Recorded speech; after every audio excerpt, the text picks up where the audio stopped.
कहानी है संजीव की। संजीव एक फौजी था। जब भी उसे समय मिलता वो अपने घर वालों को फोन लगाया करता था। उसका फोन देखते ही उसकी बूढ़ी माँ खुशी से नाचने लगती। संजीव का फोन आया है, संजीव का फोन आया है। कैसे हैं वो? बेटा जी, बहू पूछ रही है कि तुम कैसे हो। बहुत अच्छा हूँ मम्मी जी, और मैंने तो छुट्टियों के लिए अप्लाई भी कर दिया है। 10 दिन बाद मुझे छुट्टियाँ मिल जाएंगी। ये तो तूने बहुत अच्छी बात बोली बेटा। अब तू बहू से बात कर, मैं तेरे पापा जी को बता कर आती हूँ। हेलो हेलो, कैसी हो? मैं ठीक हूँ, आप कैसे हैं? अब तक तो बिल्कुल ठीक। अच्छा ये बताओ, 10 दिन बाद जब मैं लौटूंगा तब तुम्हारे लिए क्या लाऊं? आप आ जाइए, इतना ही काफी है। मैं उसी में खुश हो जाऊंगी। सोच लो, फिर बोलना मत कि मैं कुछ नहीं लाया। नहीं बोलूंगी। 2 साल हो गए हैं आपको देखे हुए। शादी के 15 दिन बाद जो आप गए हैं, अब तक नहीं आए। अब क्या करूं?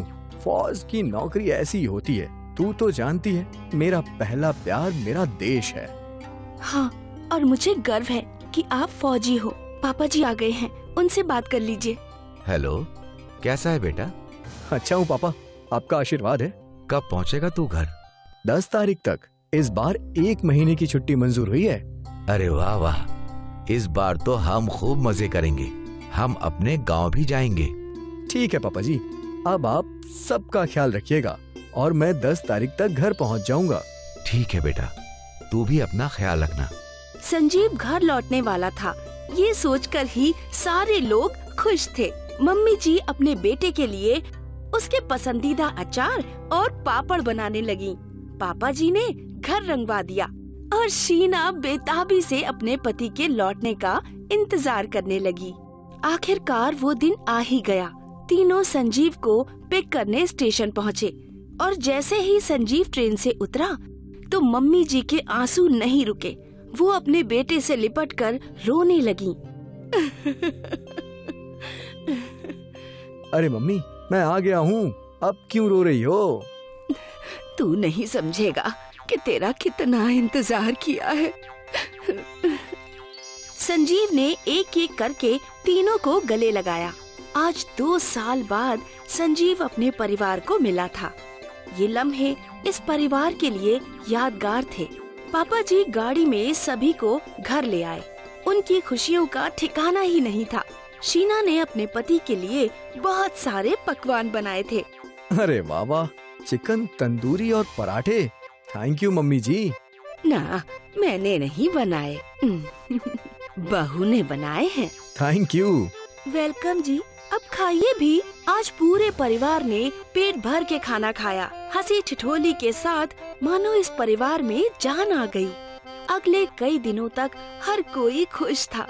फिर एक दिन शीना चलते चलते अचानक बेहोश हो गई। संजीव परेशान हो गया।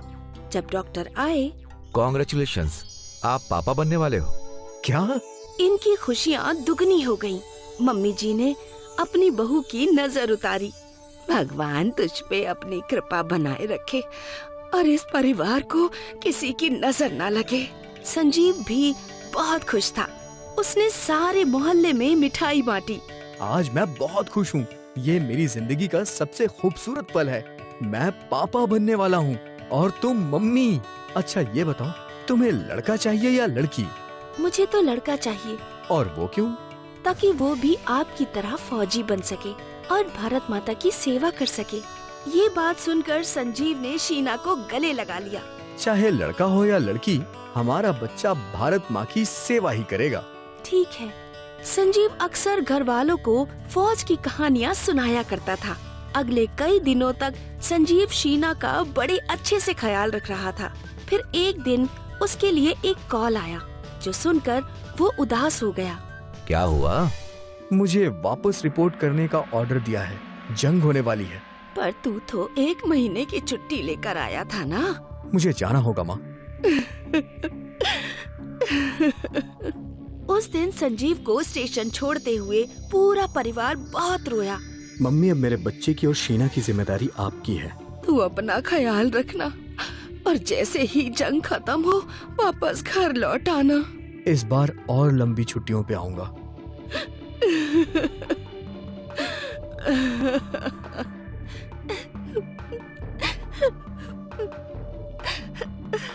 संजीव ने अपने मम्मी पापा के पैर छुए और शीना का माथा चूमा। संजीव का परिवार अपने घर लौट आया और संजीव की यादों में जिंदगी बिताने लगा। लगभग 1 महीने बाद संजीव के घर में मिलिट्री की गाड़ी रुकी। सभी को लगा शायद संजीव लौट आया, पर ऐसा नहीं हुआ।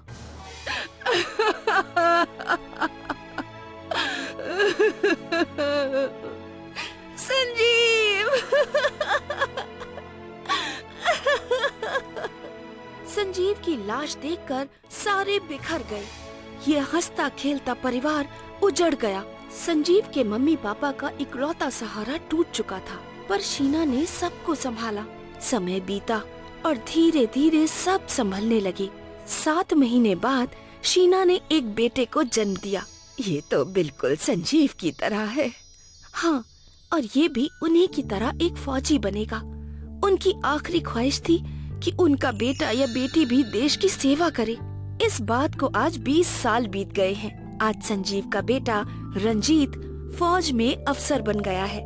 उसके दादा दादी नहीं रहे। माँ, आपको बुरा नहीं लग रहा है कि मैं आपसे इतना दूर रहूंगा? बुरा तो लग रहा है, पर मुझे तुम पर गर्व है। तुमने अपने पापा का सपना पूरा किया। वो चाहते थे कि तुम एक फौजी बनो और देश की सेवा करो। मैं करूंगा और अपने पापा के नाम को भी रोशन करूंगा। हमेशा खुश रहना और अपना ख्याल रखना। रंजीत भी ट्रेन में सवार होकर चला गया, पर इस बार शीना की आंखों में दुख के आंसू नहीं, बल्कि खुशी के आंसू थे। उसने अपने पति की इच्छा पूरी कर दी थी। वो अकेली पड़ गई थी, पर उसके पति की यादों ने उसे सहारा दिया। वो अक्सर तस्वीरों में यादों को देखा करती और ऐसे करते करते समय कब बीत जाता था उसे पता भी नहीं चला। कभी कभार ही रंजीत और उसकी फोन पर बात होती थी। यही उसकी खुशियों के पल थे। लगभग 2 साल बाद एक दिन शीना को एक मिलिट्री फंक्शन का न्योता आया और वो वहाँ पहुँच गई। रंजीत को परमवीर चक्र दिया गया। ये देखकर वो रो पड़ी। आज तूने सच में अपने पापा का नाम रोशन कर दिया। शीना ने रोते हुए रंजीत को गले लगा लिया। तभी एक रिपोर्टर उनके पास आई। मैम, हमने सुना है आपने अपने पति को एक जंग में खो दिया, तो फिर क्यों आपने अपने बेटे को एक फौजी बनाया? क्योंकि ये मेरे पति की आखिरी इच्छा थी। वो देश प्रेमी थे। भारत माता की रक्षा के लिए उन्होंने अपनी जान गंवा दी। वो चाहते थे कि उनका बच्चा भी एक फौजी बने। धन्य हो, आप जैसी माएं ही जन्म दे सकती हैं ऐसे वीरों को। आपको शत शत प्रणाम। पर फौजी और उनके परिवार वाले जानते हैं कि फौजियों को अपने देश से कितना प्रेम है। प्रणाम है भारत माता के हर जवान को और ऐसी वीर माताओं को। Happy independence day.